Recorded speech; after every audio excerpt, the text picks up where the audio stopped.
Right, before we get going, right, I just checked my phone, and we've got some potential big news that's literally just broken. Right, hit me with 7 minutes ago. Hit you don't me even with know it. what it is. No. John Cena might be making a WWE return, or he might be being a bastard on Instagram. I can't quite figure it out. He's literally just posted that, right? Oh, maybe he's going to buy the company.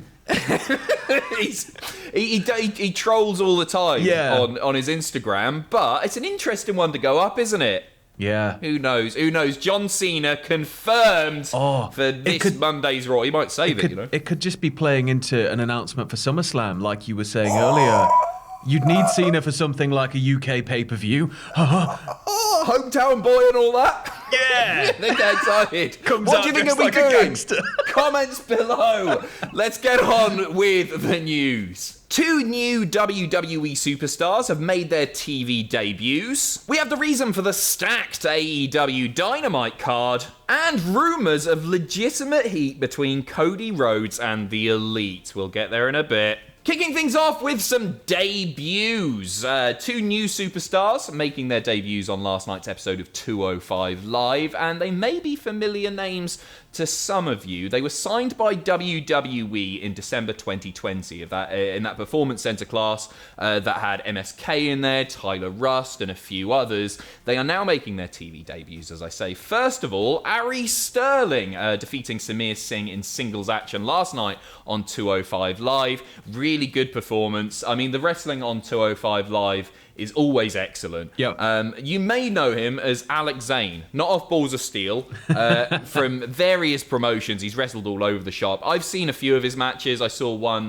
with him and Bandido, I think it was, in Ring of Honor. He's very, very impressive. An impressive performance last night. And a fun performance from Ikemen Jiro, who you may be familiar with. He used to compete as Sojiru Higuchi, and he is a hell of a lot of fun. I think one of the criticisms that 205 Live often faces is that there's a real sort of lack of personality. It's really great wrestling, taking nothing away from the wrestlers, but maybe the character work isn't there so much. He is a hell of a lot of fun. He's just he's a great babyface. Came to the ring, numerous comedy spots throughout, but got serious toward the end. He wrestled with his jacket on, which is covered in pictures of himself the whole time. And I think, I'm not going to put money on it because it's WWE, and I'm bad at predicting things, but I think he's got a bright future ahead of him. But he's just so unbelievably likable. Honestly, I'm just happy that 205 Live's still getting some love, it's still getting some new talent, and I really need to get back to watching it, because as you said,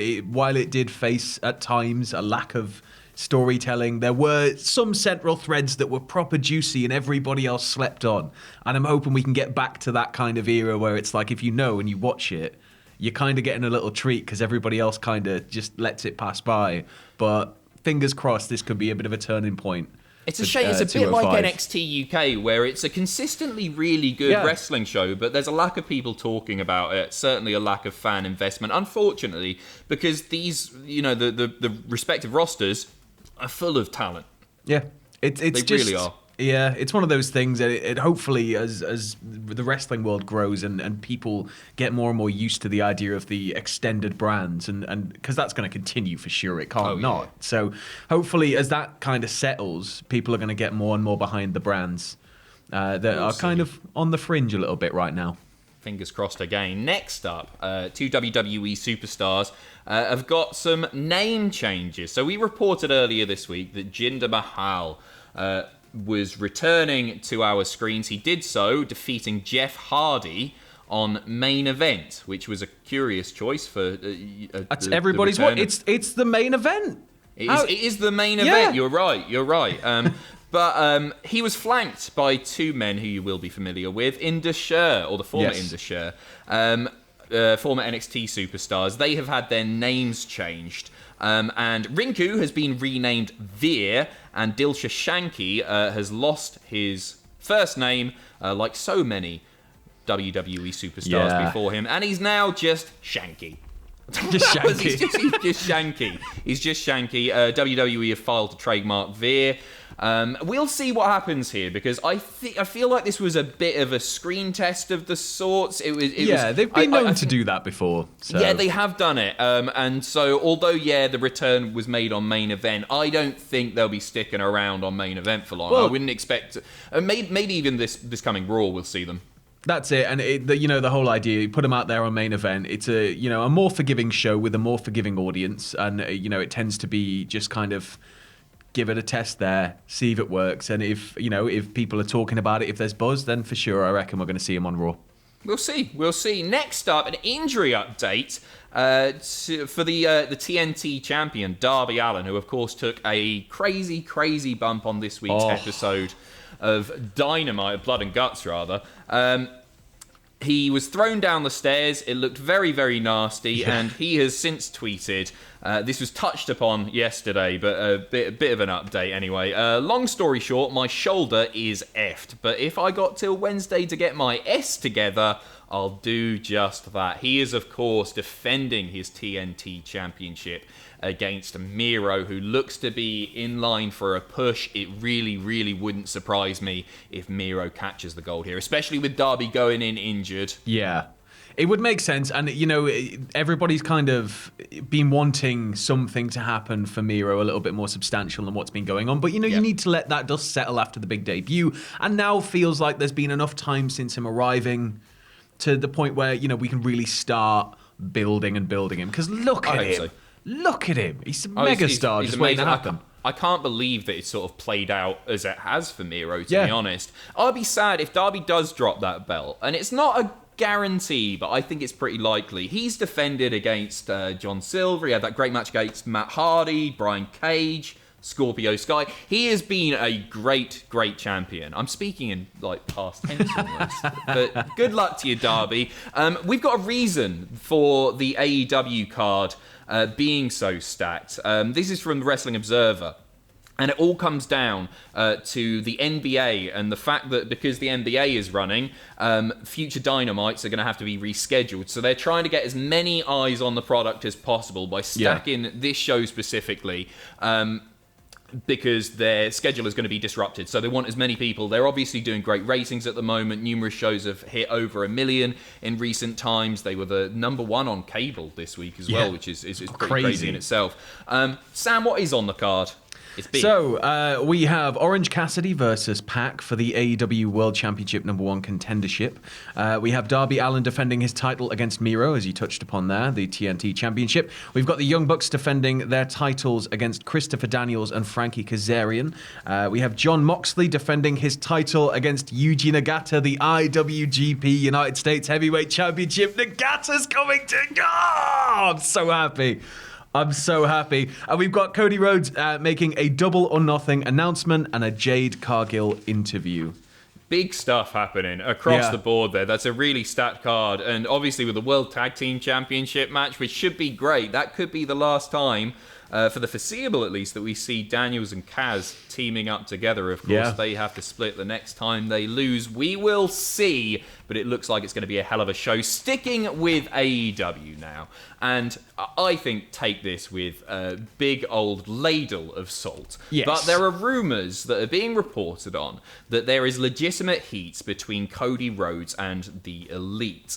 This boils down to the fact that Cody Rhodes hasn't appeared on the YouTube show lately. He's not been on Being the Elite for some time. He's really been focusing on this mid-card feud that he's got with QT Marshall, which is all good stuff.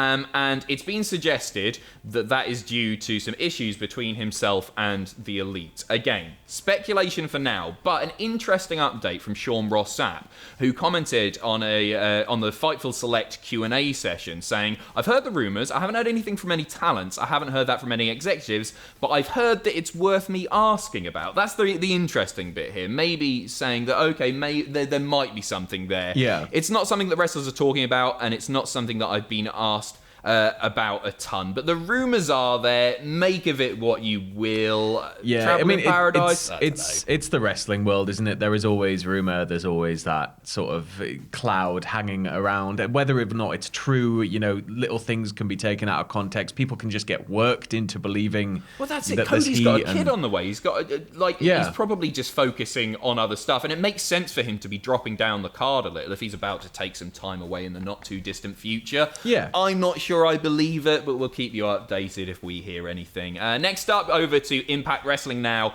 One of their top stars re-signing with the company. This was first reported by Pro Wrestling Illustrated, since being confirmed by Impact Wrestling, and it's none other than Jordynne Grace.